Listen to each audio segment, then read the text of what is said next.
Dios te bendiga, querido amigo, hermano que me ves en esta mañana, en esta tarde o en esta noche.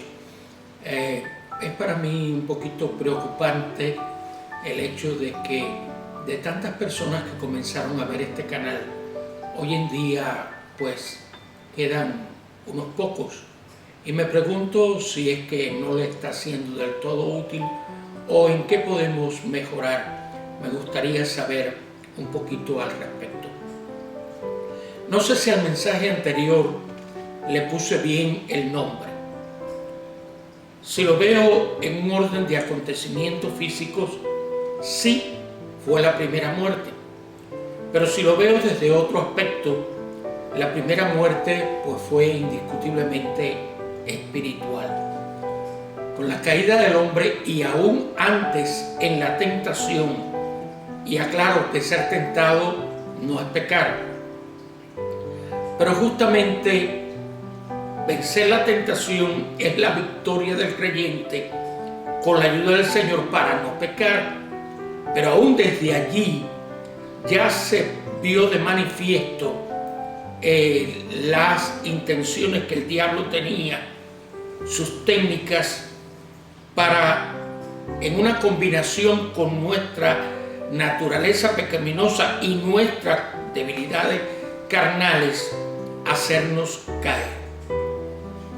Aunque sigamos en la dispensación de la conciencia y como resultado y decisión consciente de Caín, este mató a su hermano Abel, me gustaría usar algunos textos del Nuevo Testamento, y uno de ellos lo encuentra en Primera de Juan, la primera epístola de Juan, capítulo 2, versículo 16, donde dice: porque todo lo que hay en el mundo, los deseos de la carne, los deseos de los ojos y la vanagloria de la vida, no provienen del Padre, sino del mundo. Y en la propia tentación que el diablo le hiciera a Jesús, pues se dan a conocer estos pasos o estas técnicas que el diablo usa. La primera de estas técnicas es el deseo de la carne. Siempre parte de una necesidad física: comer, beber, amar, tener vida sexual, abrigo, sustento, etc. Jesús había estado 40 días en el desierto en ayuno y tenía hambre. Y vino el diablo a proponerle: di a estas piedras que se conviertan en pan para satisfacer tu hambre. Cuando las necesidades se tratan de satisfacer por las vías no adecuadas, se transforman en impulsos o inclinaciones pecaminosas y en comportamientos y estados de pecado. En Lucas capítulo 4, y estamos ya tratando de abrir la técnica que usa el diablo, dice en el capítulo 4, versículo 3, si eres el Hijo de Dios. O sea, lo primero que hace es sembrar duda. Si eres. Y entonces, ante esa duda, viene la vía no adecuada: di a estas piedras que se conviertan en pan.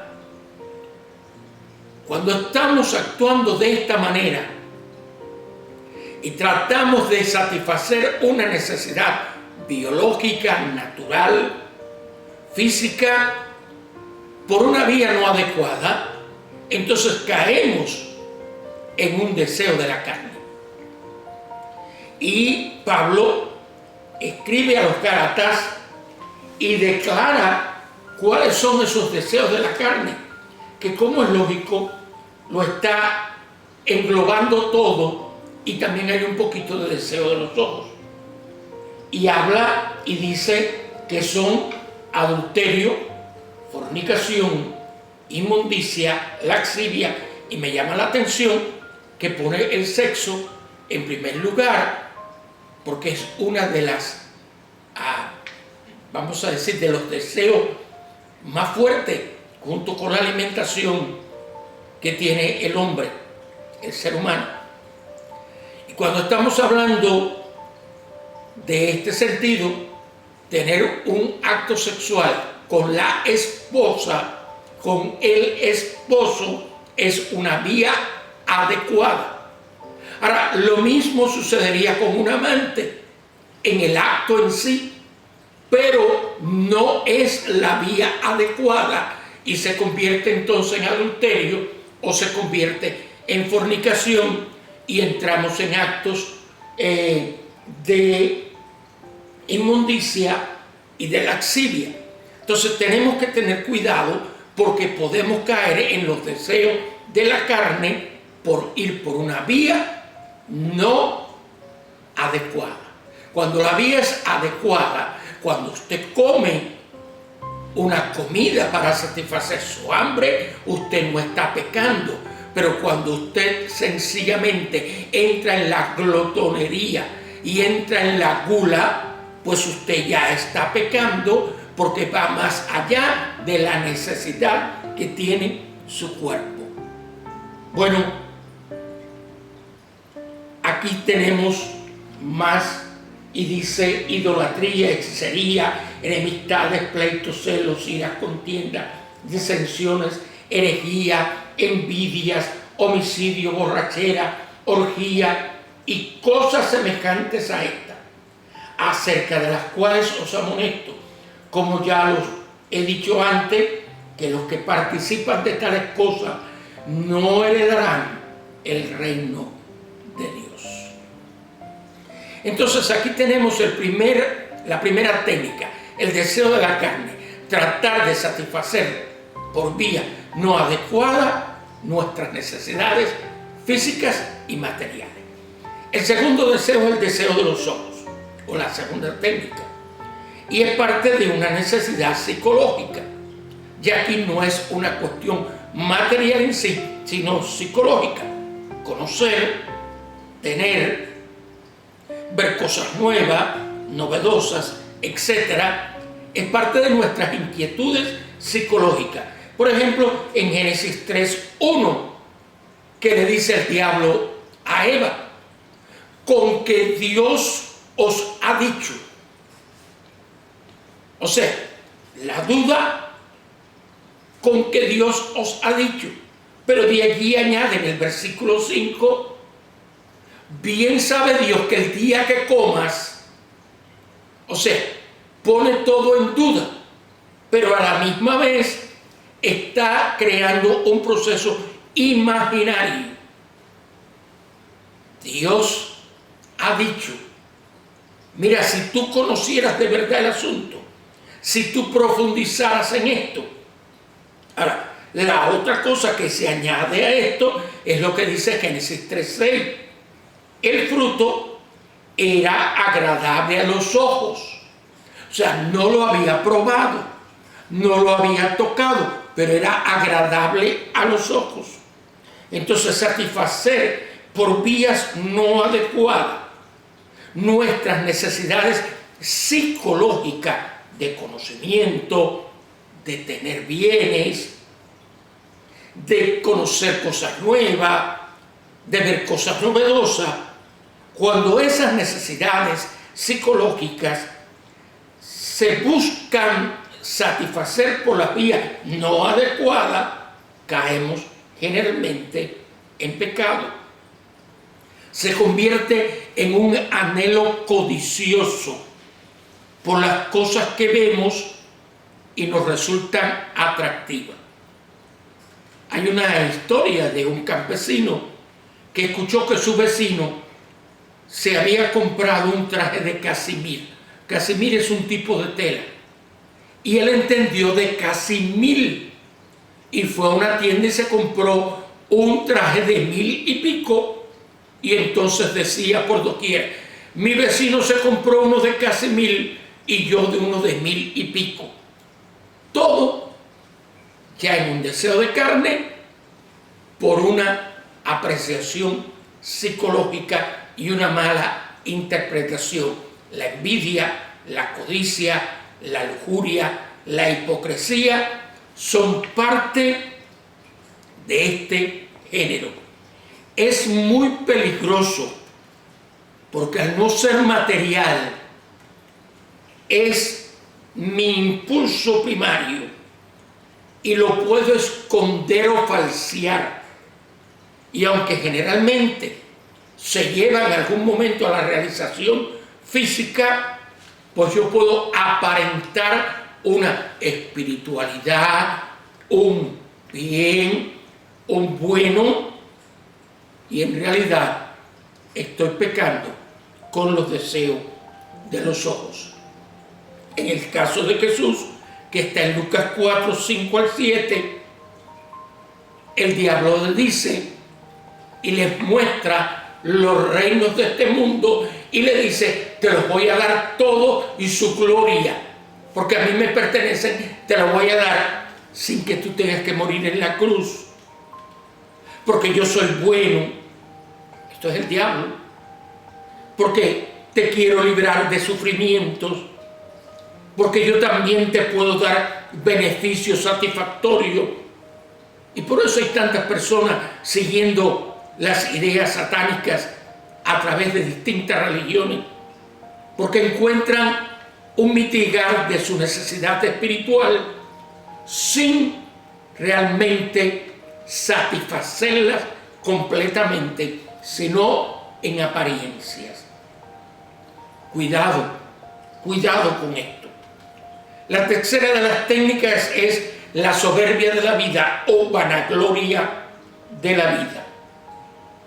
Y este es exaltar el yo de manera desmedida, considerándonos superiores aún a Dios mismo. Y por supuesto, a los demás. Es prepotencia, vanidad, orgullo, presunción, arrogancia, egocentrismo, ira, enojo, contienda. En Lucas 4, 9 al 11, pues tenemos nuevamente en la tentación de Jesús, tenemos como el diablo le dice, el capítulo 4, 9 al 11, le dice: y lo llevó a Jerusalén y lo puso sobre el pináculo del templo y le dijo: si eres hijo de Dios, échate de aquí abajo, porque escrito está: a sus ángeles mandará que te guarden en todos tus caminos, y en tus manos y en las manos te sostendrá, para que tu pie no tropiece en piedra. Mire qué astuto el diablo, usando aún las escrituras. Todo un espectáculo.